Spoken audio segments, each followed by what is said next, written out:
পুরা মানুষগুলোকে উনি শেখাতে সক্ষম হয়েছেন। আমরা দেখেছি আমাদের এই বাংলাদেশে যত মাদ্রাসা আছে, আলিয়া মাদ্রাসাগুলো, সেখানে আমরা পড়ালেখা করে যত বড় হয়েছি ভাবছি যে আমরা দাখিল যখন পাস করেছি ভাবছি যে আমরা অনেক সুন্দর করে কোরআন পড়তে পারবো, কিন্তু না, তখনও কোরআন শুদ্ধ হয়নি। তারপরে আলিম পাস করেছি, তখনও কোরআন শুদ্ধ করতে পারিনি। তারপরে ফাজিল পাস করেছি, তখনও কোরআন শুদ্ধ হয়নি। কামিল পাস করেছি, তারপরে নামাজ পড়লে মুসল্লিরা বলেন যে নামাজও হয়নি। কারণ হলো তাসবিহ গুলো বইয়ের মধ্যে লেখা, আমরা মুখস্থ করেছি, মুখস্থ করে করে তাসবিহ পড়ার পরে তারপরে যারা খুব আইন বা অন্য অক্ষরগুলো খুব গলা ভেঙা মুখ ব্যাখ্যা করে করতে পারে, আমরা তাকে বলি কারি সাহেব। হুজুর একটু আগে পড়ছেন কবজবর ক কব সিফাতে ইস্তিলা, বাংলায় আকার দেওয়া যাবে না। কালো বলছেন যেখানে মোটা হবে সেখানে বাংলায় আকার দেওয়া যাবে না, অথচ এই আমরা বলি কারি সাহেব। আর যেখানে হুজুর বলেন কবজবর ক কব সিফাতে ইস্তিলা, মানে কা বলা যাবে না। কা বললে যদি কল্প করা কাজ হয়ে যায়, তার উপর আবার খারাপ আকার চিহ্ন দিয়ে দিচ্ছেন, সুতরাং কাজ যেন না হয়। আর আমরা সারা দেশে সবাই কারি সাহেব বলে রাখতে শুনেছি, বলেন ঠিক কিনা?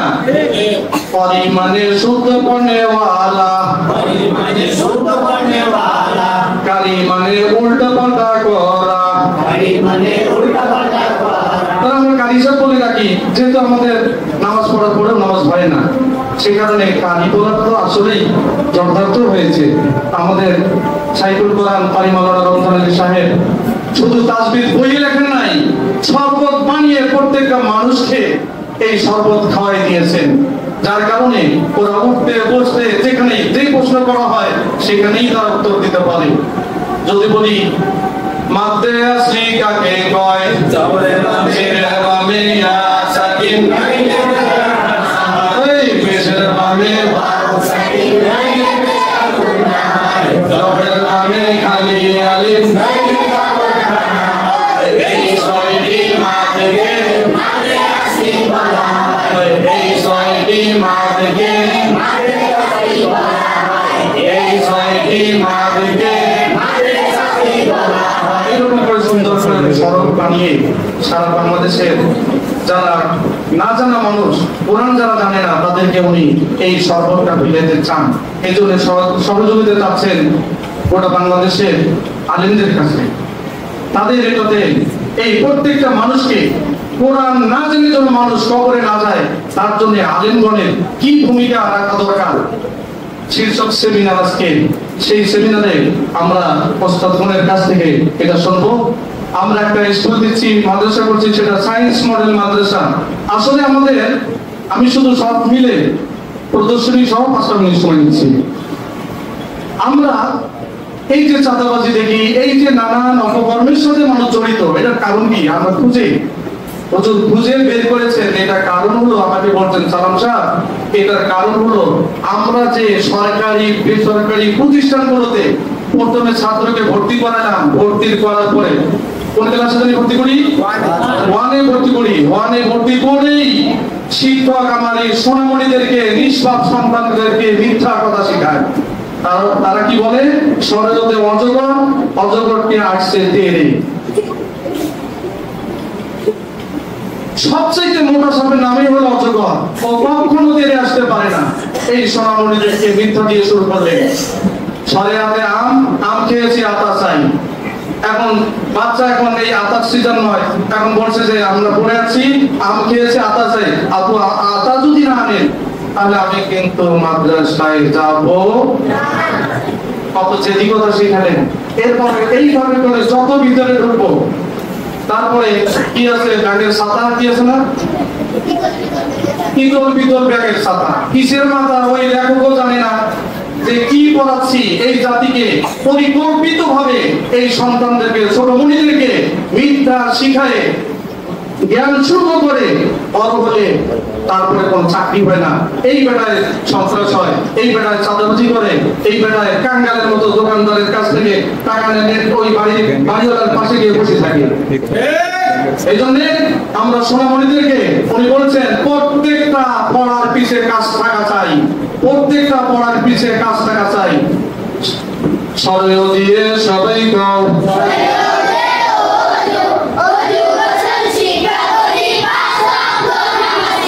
সরয় দিয়ে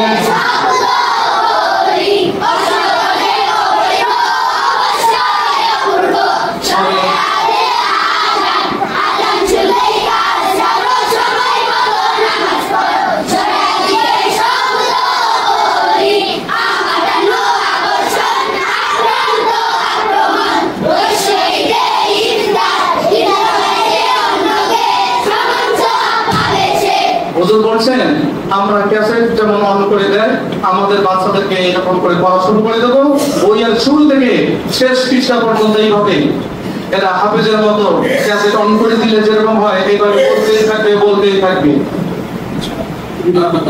বিরতিহীন ভাবে বলতে বলতে পুরা বই শেষ। এ দিয়ে সবাই কও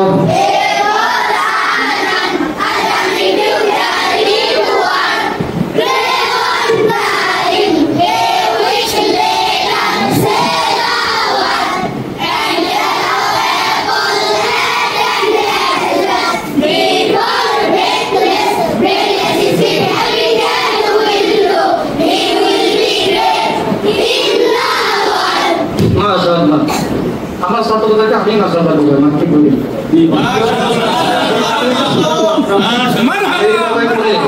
আমাদের এই বইয়ে প্রত্যেকটা লাইনের পিছে কাজ আছে না নাই? শরিয়াতে আযান আযান শুনলে কাজ সময় মতো এইভাবে করে প্রত্যেকটা হুজুর বলছেন প্রত্যেকটা লাইনের পরে থাকতে হবে কাজ। নইলে হুজুর একটা ছন্দ বলেছেন, আমার এই সোনামণিরা তরকারি বইয়ে ছেড়ে ফেলছে, আমি অ্যারেস্ট করে নেই ভাগ্য ভালো।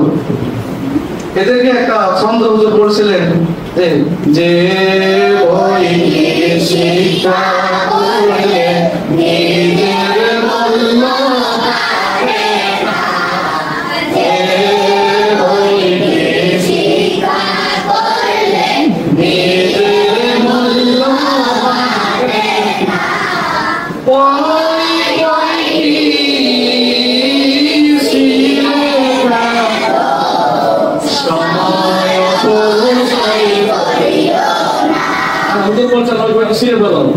তোমার জীবন নষ্ট করো না, সময় অপচয় করো না, তোমার ভাগ্যকে নষ্ট করো না, তোমার জীবনটাকেই নষ্ট করো না, ওই বইটা তোমার কোনো কাজেই আসবে না। পিতল পিতল ব্যাগের সাদা কি একটা কবিতা লেখছেন, আর আমাদের ওস্তাদ কবিতা লেখছেন, ইটালি কবিতা রমজান আলী সাহেব লিখছেন যে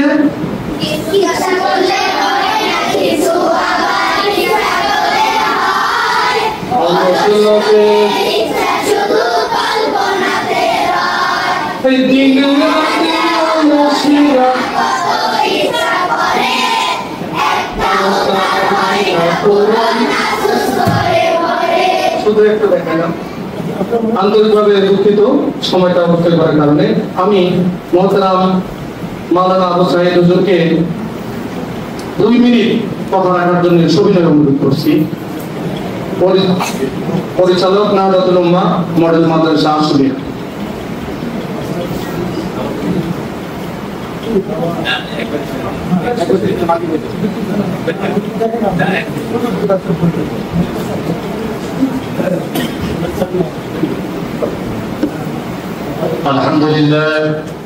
الحمد لله رب العالمين والصلاة والسلام على سيد المرسلين وعلى آله وأصحابه أجمعين। আজকে বৈজ্ঞানিক পদ্ধতিতে কোরআন শিক্ষা ফাউন্ডেশন কর্তৃক আয়োজিত সবার জন্য বিশুদ্ধ কোরআন শিক্ষা প্রচলনের লক্ষ্যে আলেমদের ভূমিকা কি হওয়া উচিত শীর্ষক সেমিনারে আজকের এই অনুষ্ঠানের সম্মানিত সভাপতি আমার ওস্তাদ, আজকের এই অনুষ্ঠানের প্রধান অতিথি এবং এই মঞ্চে উপবিষ্ট আমার ওস্তাদ সমতুল্লাহ আরো যারা রয়েছেন এবং সামনে যারা রয়েছেন সবাইকে আমার পক্ষ থেকে সালাম ও মোবারকবাদ। আসসালামু আলাইকুম ওয়া রাহমাতুল্লাহি ওয়া বারাকাতুহু। আল্লাহ রাব্বুল আলামিন বলছেন কুল হাল ইয়াস্তাবিল্লাযীনা ইয়ালামুন ওয়াল্লাযীনা লা ইয়ালামুন। আল্লাহ রাব্বুল আলামিন অন্য জায়গায় বলছেন উদউ ইলা সাবিলি রাব্বিকা বিল হিকমা ওয়াল মাউইযাতিল হাসানা। আসলে কোরআনই হচ্ছে একমাত্র শিক্ষা, যে কোরআন শিক্ষার বাইরে কোনো শিক্ষা নাই।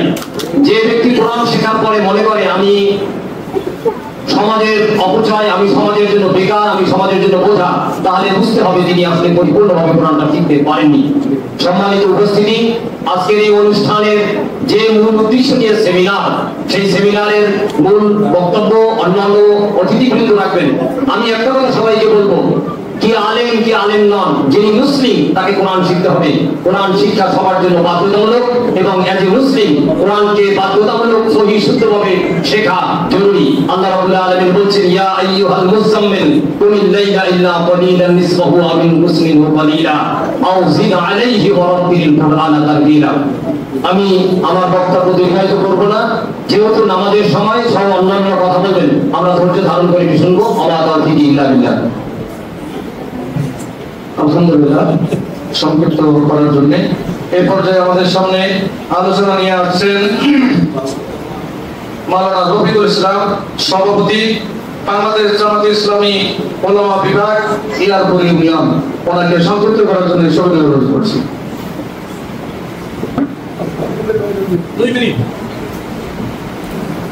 আসসালামু আলাইকুম ওয়া রাহমাতুল্লাহ।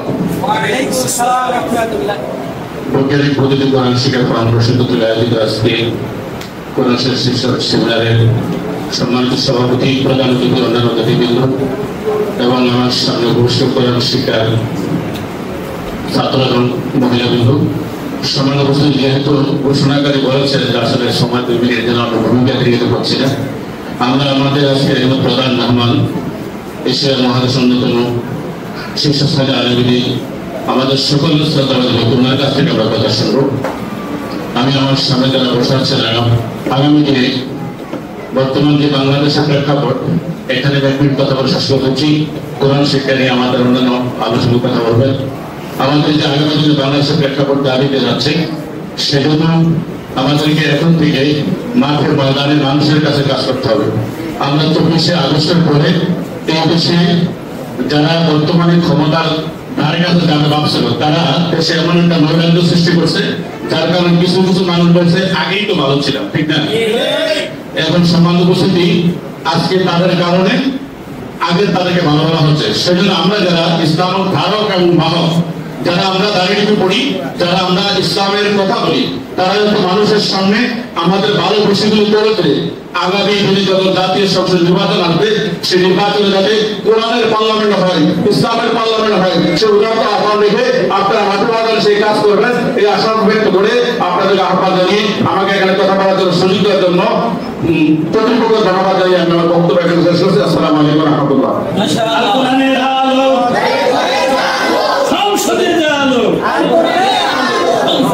এই পর্যায়ে আমাদের সামনে সংক্ষিপ্ত আলোচনা নিয়ে আসছেন ডক্টর মোহাম্মদ মাসুদুর রহমান, মহাসচিব, বাংলাদেশ জমিয়তুল মুসলিমিন। ওনাকে সংক্ষিপ্ত করার জন্য সবাই অনুরোধ করছি। আসসালামু আলাইকুম ওয়া রাহমাতুল্লাহি ওয়া বারাকাতুহু। ওয়া আলাইকুম আসসালাম। মহান আল্লাহ পাকের দরবারে লক্ষ কোটি শুকরিয়া। আজকে থেকে প্রায় 30 বছর আগে আমার বাবার সাথে আমি এই জায়গায় এসেছিলাম।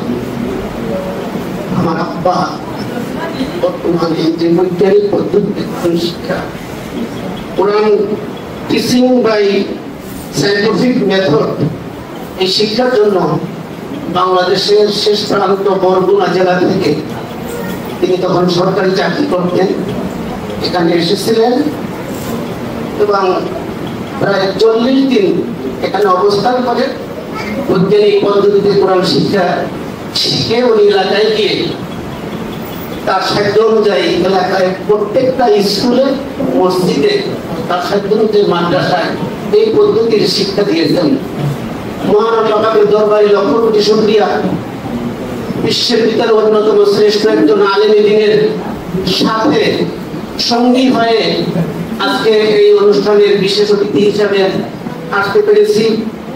একটু আগে যিনি বক্তব্য দিয়েছেন, সত্যিকারের আফগানিস্তানের দিকে আপনি তাকিয়ে দেখেন, এরপরই কিন্তু বাংলাদেশ।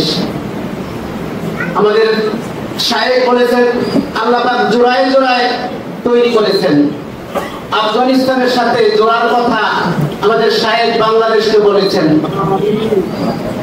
আমি এতটুকুই বলতে চাই, বাংলাদেশে ইসলামী হুকুমত প্রতিষ্ঠার জন্য, বাংলাদেশের সংসদে কোরআন বাস্তবায়ন করার জন্য আমি আমার নিজের জীবনকে উৎসর্গ করতে চাই। এই বলি আমি আমার সংক্ষিপ্ত বক্তব্য শেষ করছি। নাসরুম মিনাল্লাহি ওয়া ফাতহুন করিব ওয়া বাশশিরিল মুমিনিন। আলহামদুলিল্লাহ, সংক্ষিপ্ত করার জন্য মোবারকবাদ।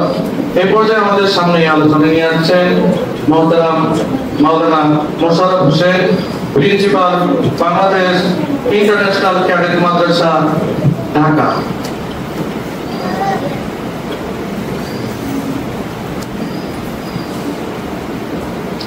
السلام عليكم ورحمة الله وبركاته.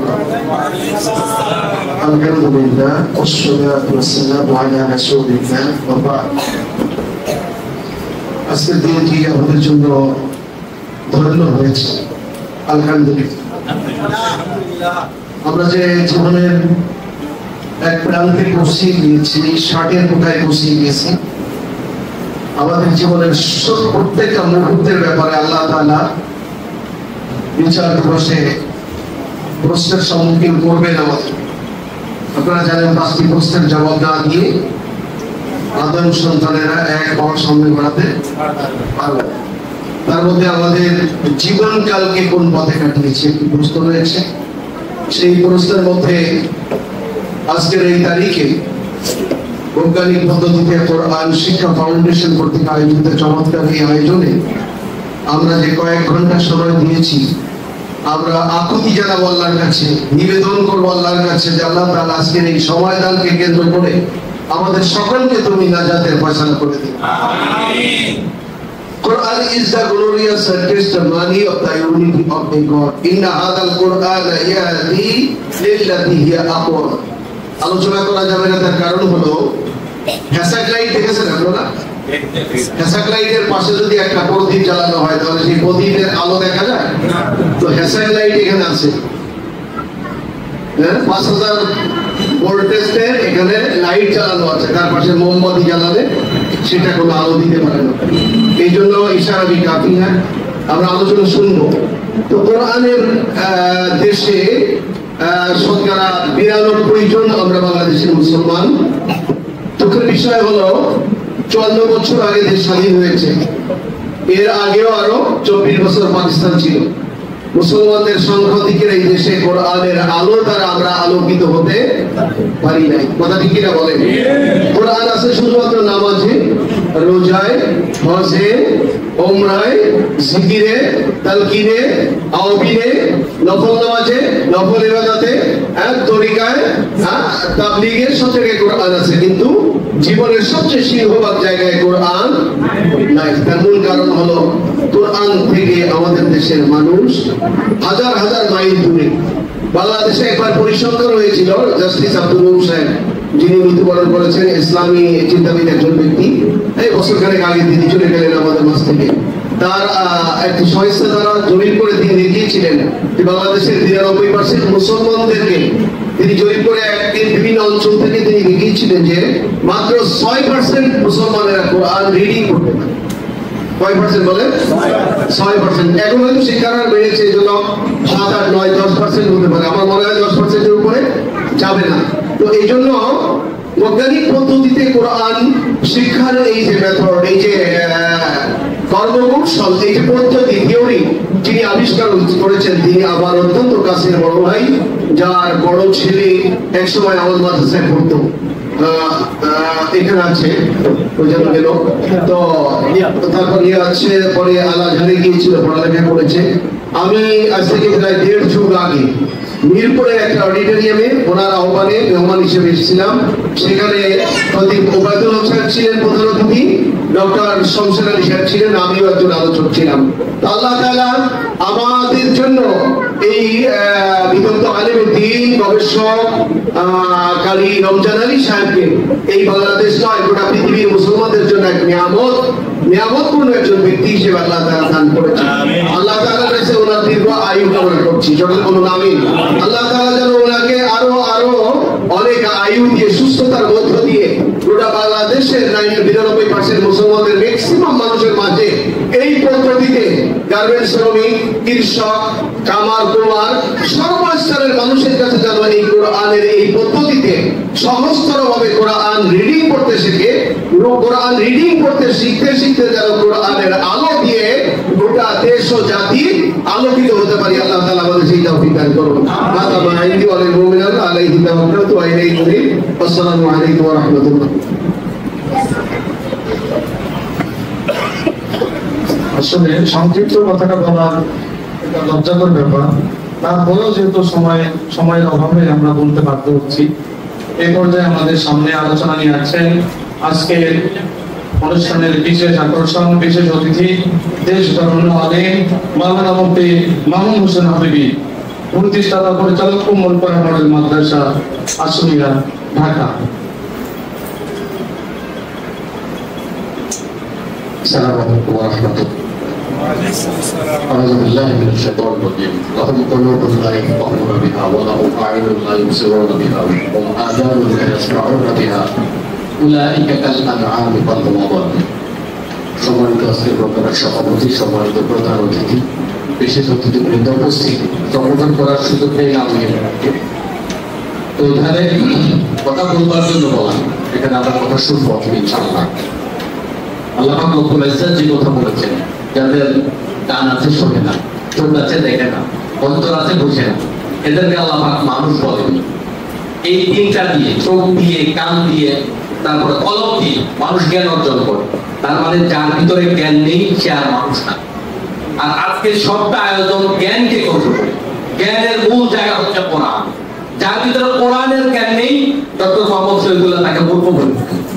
এর দ্বারা বোঝা যায় সবটা একসাথে করলে কোরআন যে জানে না সে মানুষ হতে পারে না। এখন সে মানুষ হয়, মানুষ হতে হলে কোরআন লাগবে।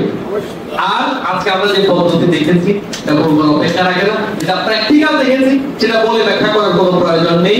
আমরা উত্তরোত্তর এই পদ্ধতির সফলতা কামনা করি। গোটা বাংলাদেশের প্রত্যন্ত অঞ্চল পর্যন্ত যেন আল্লাহ তাআলা তার কালামে পাকের প্রচারের এই পদ্ধতিকে পৌঁছে দেন, এই কামনা করি। সবাইকে মোবারকবাদ দিয়ে কথা শেষ করছি। আসসালামু আলাইকুম। আলহামদুলিল্লাহ। এই পর্যায়ে আমাদের সামনে বিশেষ অতিথির ভাষণ প্রদান করছেন অধ্যাপক ডক্টর মুফতি মোহাম্মদ ফারুক, সাবেক চেয়ারম্যান ইসলামী স্টাডিজ ডিপার্টমেন্ট ও খতিব, শাহীবাগ কেন্দ্রীয় জামে মসজিদ। ওনাকে আলোচনা রাখার জন্য সবাই অনুরোধ করছি।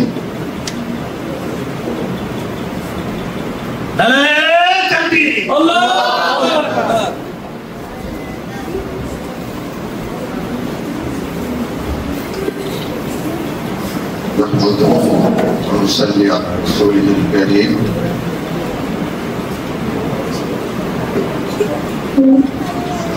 أعوذ بالله من الشيطان الرجيم بسم الله الرحمن الرحيم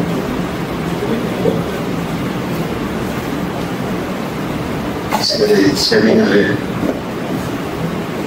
সম্মানিত সভাপতি, বৈজ্ঞানিক পদ্ধতিতে কোরআন শিক্ষা ফাউন্ডেশনের চেয়ারম্যান জনাব মাওলানা কারি রমজান, আজকের অনুষ্ঠানের প্রধান অতিথি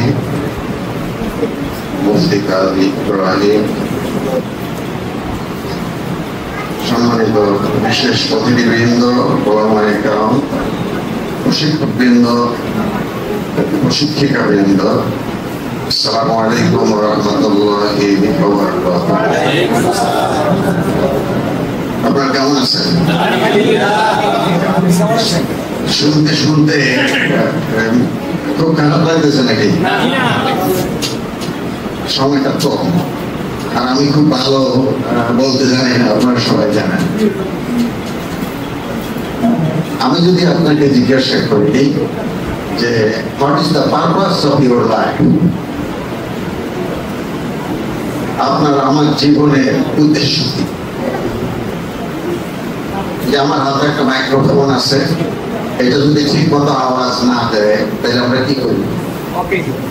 এটাকে ফেলে দিই। আমার চশমাটা যদি আমার চোখের সাথে না মিলে আমরা কি করি? এটাকে ফেলে দিই।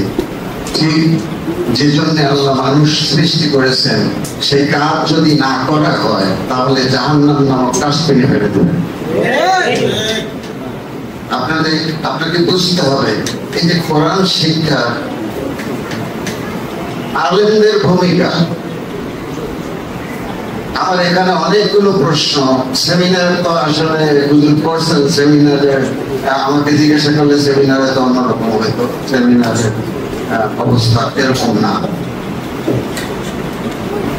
আলেমরা শতধা বিভক্ত, যার যার পদ্ধতি নিয়ে সে ব্যস্ত আছে এবং যার যার জান্নাতে সে যাবে, আল্লাহর জান্নাতে কেউ যেতে চায় না।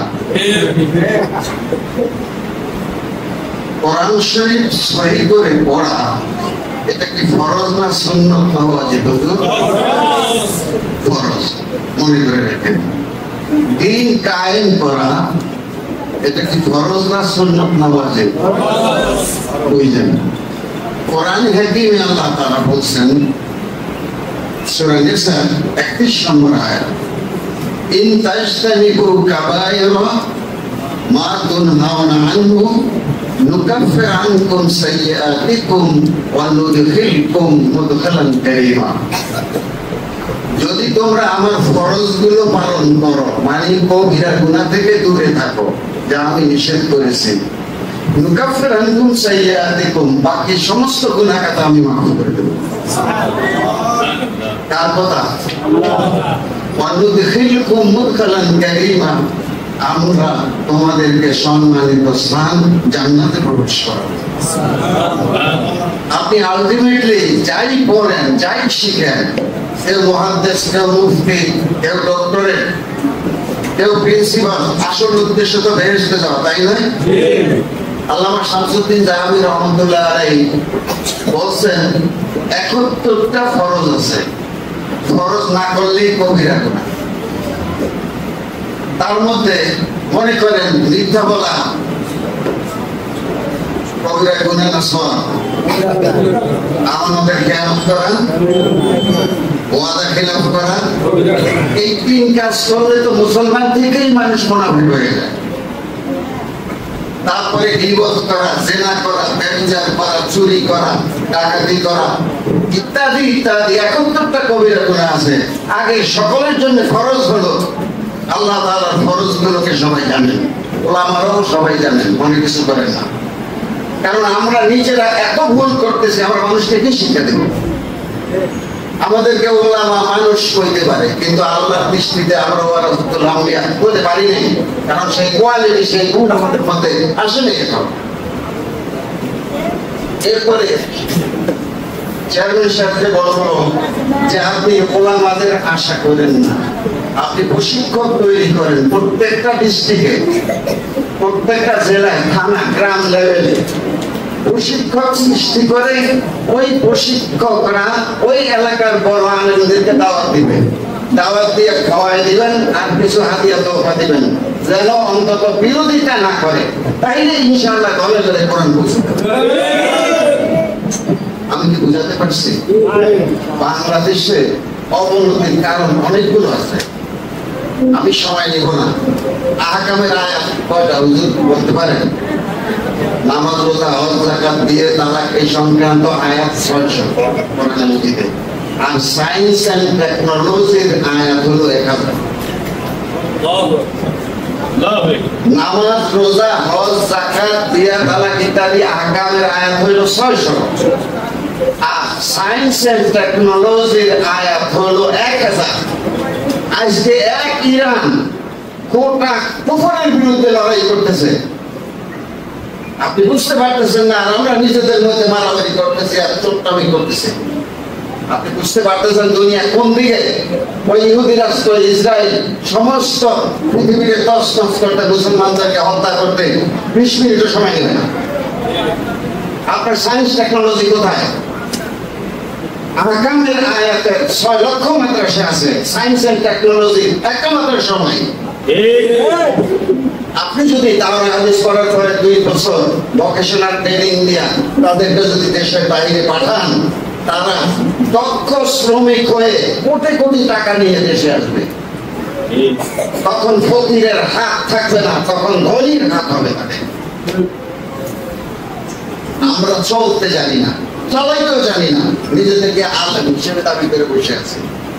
আমি একজন বিশ্ববিদ্যালয়ের শিক্ষক, আমি 12 বছর একটানা চেয়ারম্যান ছিলাম। আমি আমার ছেলেদেরকে একটা শিক্ষা দিয়েছি যে তোমরা যা কিছু পড়ো, এই পড়া নয়, এটাকে পড়া নয়, পড়ার সাথে সাথে কারিগরি শিক্ষা গ্রহণ করো। দেখো তোমরা কোথায় আছো।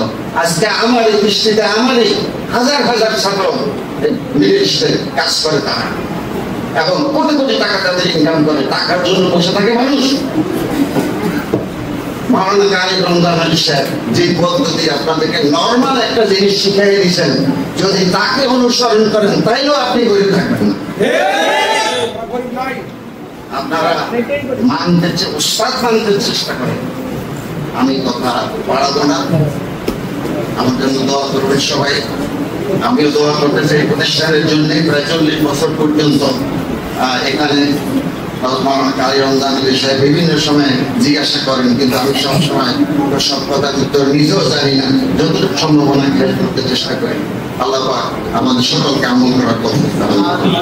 আমিন। আসসালামু আলাইকুম ওয়া রাহমাতুল্লাহি ওয়া বারাকাতুহু।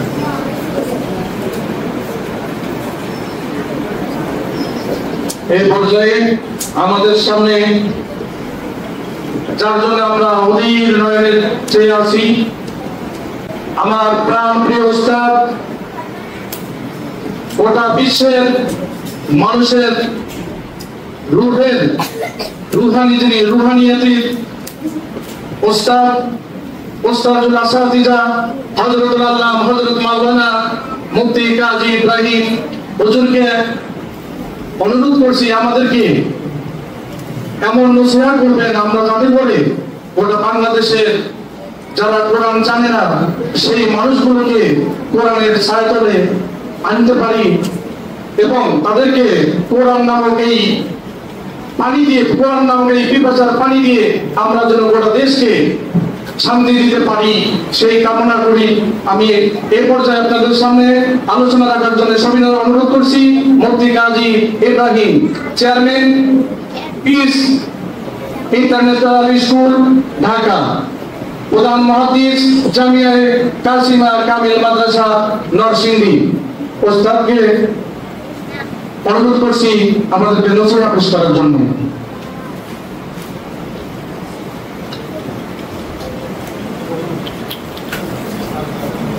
السلام عليكم ورحمة الله وبركاته.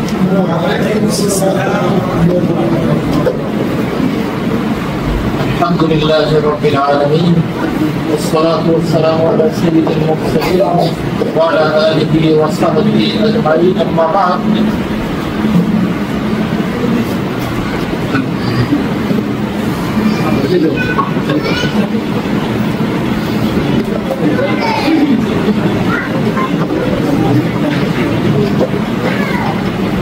Alhamdulillah, alhamdulillah.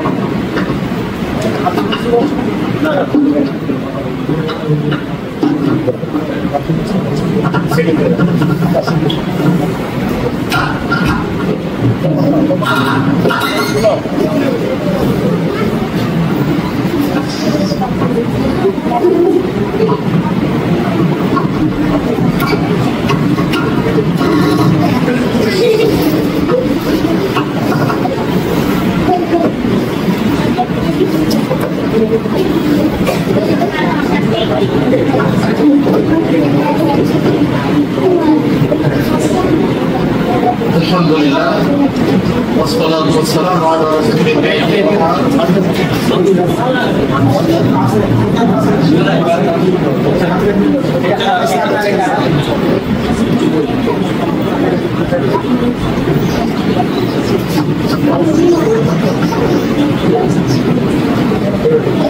أعوذ بالله من الشيطان الرجيم. بسم الله الرحمن الرحيم. إنه لقرآن كريم في كتاب مكنون لا يمسه إلا المطهرون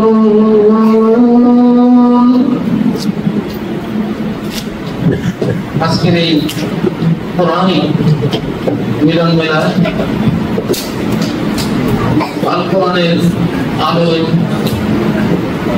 ঝলমল এই আধ্যাত্মিক আত্মার সমাবেশ গায়ে কারি রমজান আলী সাহেবের বৈজ্ঞানিক পদ্ধতিতে কোরআন শিক্ষা ফাউন্ডেশনের কেন্দ্রস্থলে আমরা একটি আধ্যাত্মিক উপস্থিতি এতক্ষণ এনজয় করছিলাম, অনুভব করছিলাম। আমি আমার জীবনের এই 64 বছর বয়সে কারি রমজান আলী সাহেবের এই আয়োজনে উপস্থিত হয়ে আজ থেকে প্রায় 60 বছর আগে বাংলাদেশের পরিস্থিতির দিকে ফিরে গিয়েছিলাম।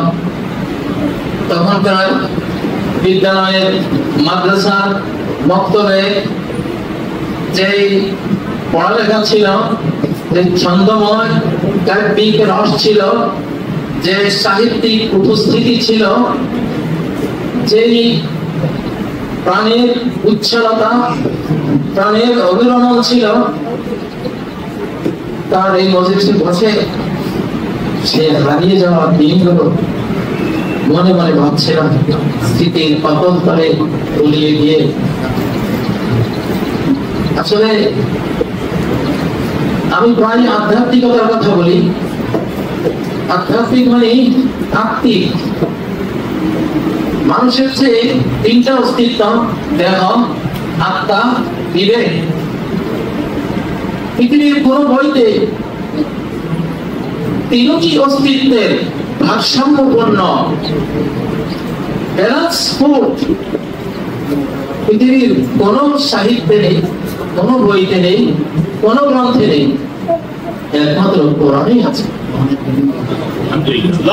দেহের সমস্ত অধিকার এই কোরআন দিয়েছে, রূহের সকল চাওয়া এই কোরআন বুঝিয়ে দিয়েছে, বিবেকের যেই জ্ঞানের পিপাসা, ক্ষুধা, পরিপূর্ণভাবে সেটা মিটিয়ে দিয়েছে। আলহামদুলিল্লাহ। ইন্নাহু লাকুরআনুন কারীম। এটি সর্বসৌন্দর্যের আগম, সর্বসৌন্দর্যের সম্মিলিত এক কোরআন। কিতাবিন মাকনুন। এটা এক গোপন গ্রন্থে সংরক্ষিত। সেই গোপন গ্রন্থ হল লৌহে মাহফুজ। আকাশের লৌহে মাহফুজ আর জমিনের লৌহে হাফেজ। হাফেজের শিরা। بل هو آيات بينات في صدور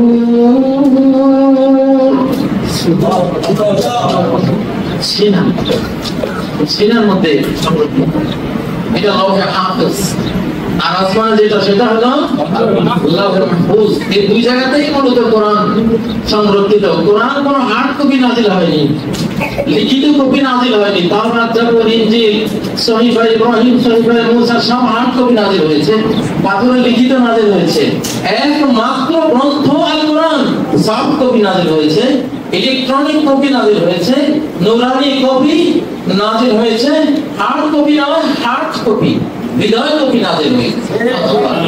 এজন্য একজন হাফেজ 1 কপি কোরআন, একজন কারি রমজান আলী 1 কপি কোরআন, একজন কোরআন মুখস্থকারী 1 কপি কোরআন। কোরআন নিজে বলেছে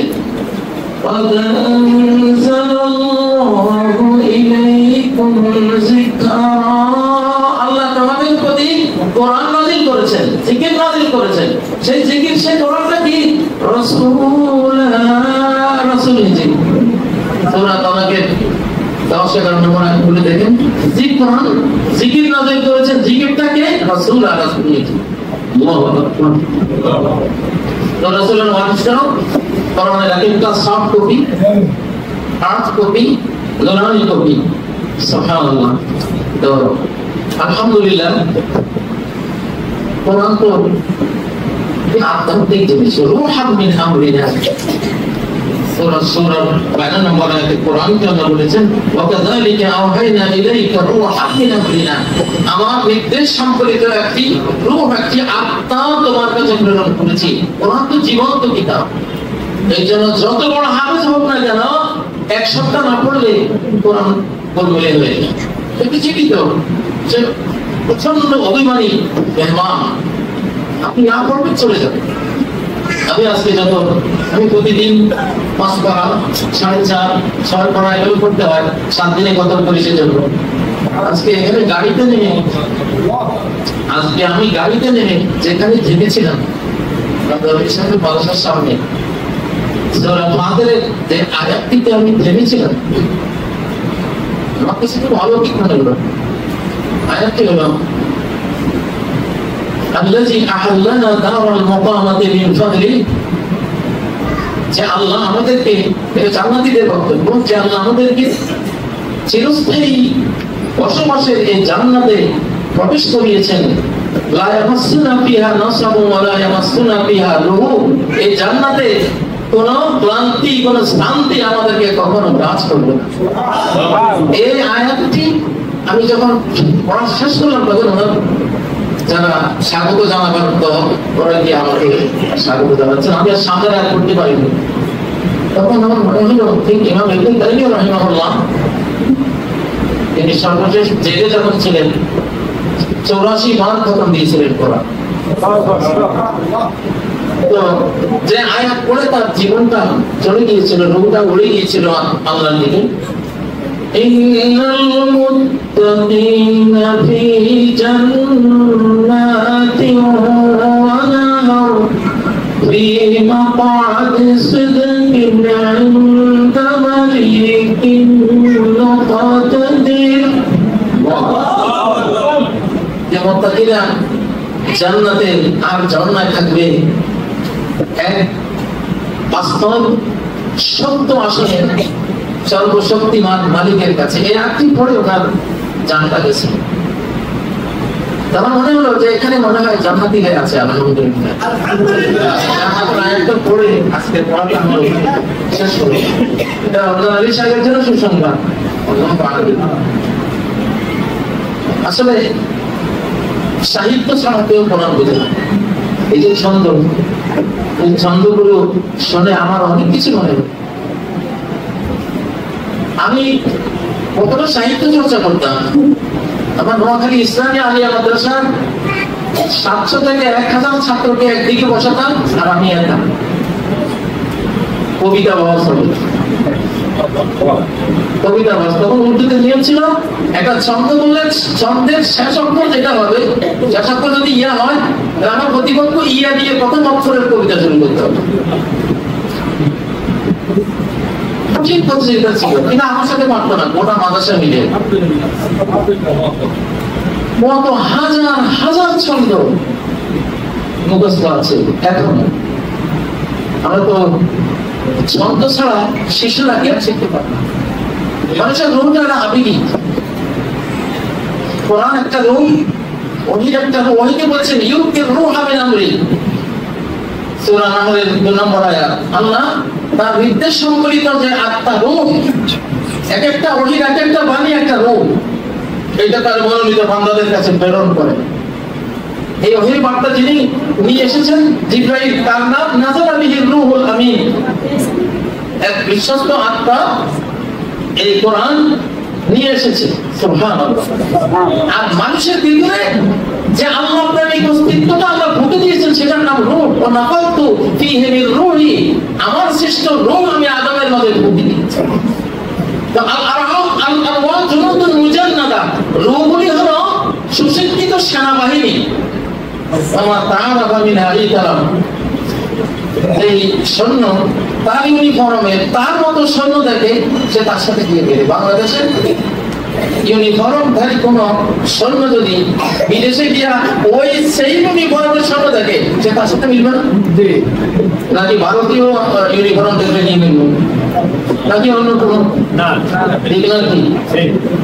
আধ্যাত্মিকতা মানে কি? রূহে ইনসানি, মানুষের রূহ, রূহে কোরআনি, কোরআনের রূহ, রূহে জিব্রাইল, জিব্রাইলের রূহ, রূহে ওহী, ওহীর রূহ, এই চারটা রূহ একসাথে চলে। যার রূহটা কোরআনকে আপন ভাবে, সে অবশ্যই জিব্রাইলকেও আপন ভাবে, সে অবশ্যই ওহীর প্রত্যেকটা বার্তাকে আপন ভাবে। আপনি কোরআনকে আপন করে যতক্ষণ নিতে না পারবে কোরআন আসবে না। সে আপনার রূহটাকে দেখবে যে আপনার রূহটা তার সাথে মিলে কিনা, রূহে ইনসানি, রূহে কোরআনের সাথে মিলে কিনা। তো এই জন্যই আধ্যাত্মিকতা অনেকে ভুল বুঝে। অনেকে আধ্যাত্মিকতা মনে করেন যে ওই যে বিভিন্ন তরিকা ইত্যাদি আধ্যাত্মিকতা না। আমি যে আধ্যাত্মিকতার কথা বলি, রূহে ইনসানি, রূহে কোরআনি, রূহুল আমিন, রূহে ওহী, যেটা এইসব আল্লাহর মিলন করা, এগুলি একই জিনিস আল্লাহ থেকে আসছে, এক হয়ে যায়, একটার সাথে একটা মিলে যায়। তো বাংলাদেশে কোরআন আছে মানে বিশাল আধ্যাত্মিকতা আছে। আমি কারি রমজান সাহেবকে ধন্যবাদ জানাই, ওনাকে আরো উৎসাহিত করি যে ছন্দ হারিয়ে গেছে। আজকে তো এখন তো কোনো কবিতাও নাই, কবিতার মা বাবাও নাই। এখনকার কবিতা কি? আজকে আমার মনটা খুব খারাপ, আকাশে বৃষ্টি হচ্ছে, সন্ধ্যাবেলা কেমন হয় কি জানে, মনটা খুবই খারাপ। এটা একটা কবিতা। তো এখন হাঁচিমা চিনচিন তো আমার মনে পড়ে যে এটা কবিতা। আরে বাবা, কবিতা মানে সাহিত্য, সাহিত্য মানে মনের ভাবের অভিব্যক্তি, রস, মনের এবং যে একটা প্রবাহের নাম, আবেগী জিনিসের নাম, সে আবেগটা থাকতে হবে সাহিত্য। যেমন আমরা সাহিত্য করছি কি, লক্ষ্য ছেড়ে ইচ্ছে করে আমি তো আর ভবিষ্যতের চিন্তা ছেড়ে অতীত করে কাঁদব কেন,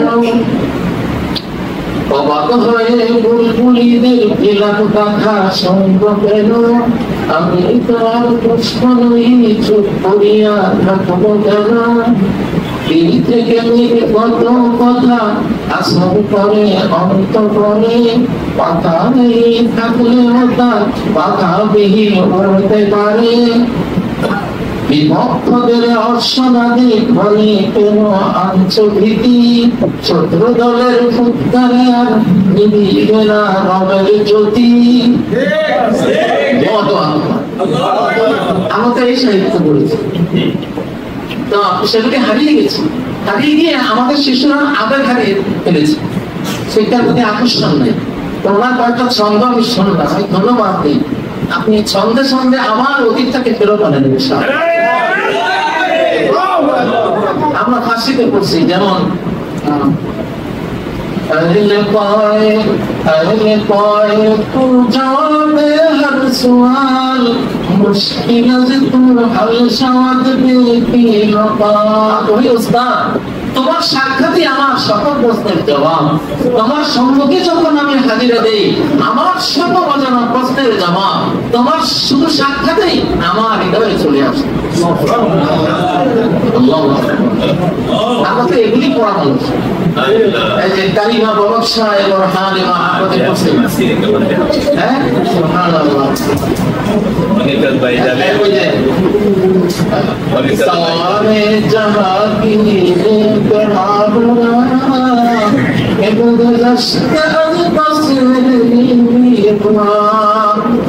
नबीजिर खाम कहा जाए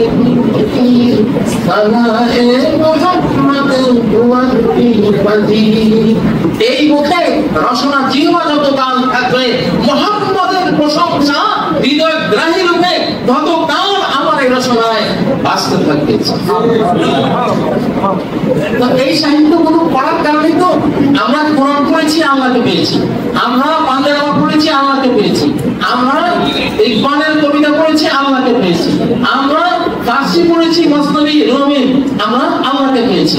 তো আসলে এখন তো শিশুরা যেখানে হাত দিলে সেখানে পাঁচ পায় না, শুধু কোরআনে আসে, তারা আল্লাহকে পায়। তো আমাদের সাহিত্য যখন নষ্ট হয়ে গেছে, তাই রমজান আলী সাহেবকে অনেক ধন্যবাদ দিই। আমার মনের মতো একটা শান্তের আবহ তিনি আজকে আমাকে উপহার দিলেন। আমি কথা লম্বা করবো না, অনেক কথা আছে কিন্তু সময় নেই বলার। যেহেতু আসলে তাই চলে যাচ্ছে, তো আমি আজকে এখানে দেখা পেলাম শিশুদেরকে আপনারা আবেগ দিবেন, আবেগী শিক্ষা ব্যবস্থা দিবেন, সাহিত্য পড়াবেন। যে মাতৃভাষার সাহিত্য বুঝে না, সে কোরআনের সাহিত্য বুঝে না, বুঝতে পারবে না। তো আমাদের এই বাংলাদেশটা হলো আবেগের দেশ, অতি সাহিত্যের দেশ। এই সাহিত্য আমরা শিশুকালে করতাম,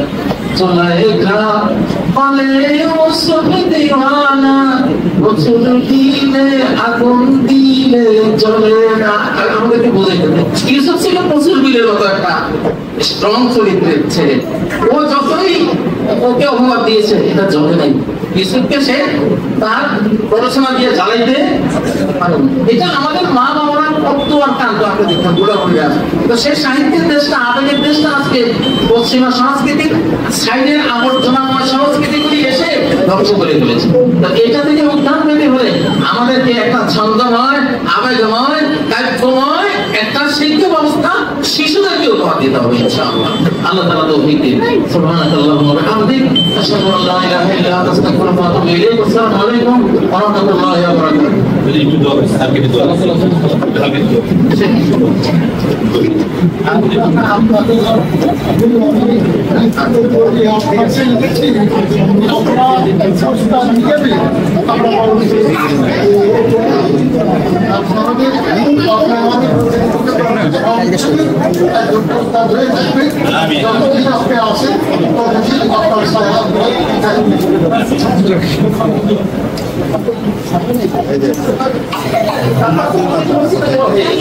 سبحانك اللهم وبحمدك أشهد أن لا إله إلا أنت أستغفرك وأتوب إليك.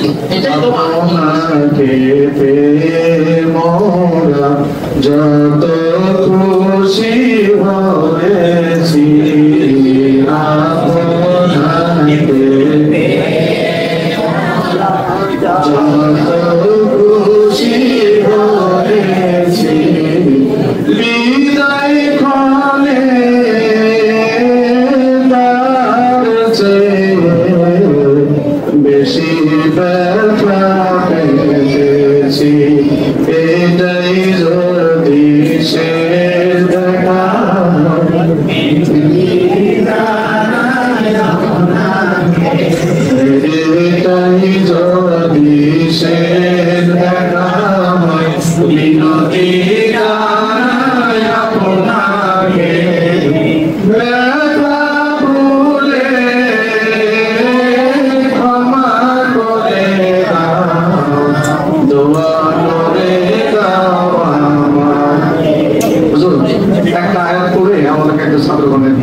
أعوذ بالله من الشيطان الرجيم.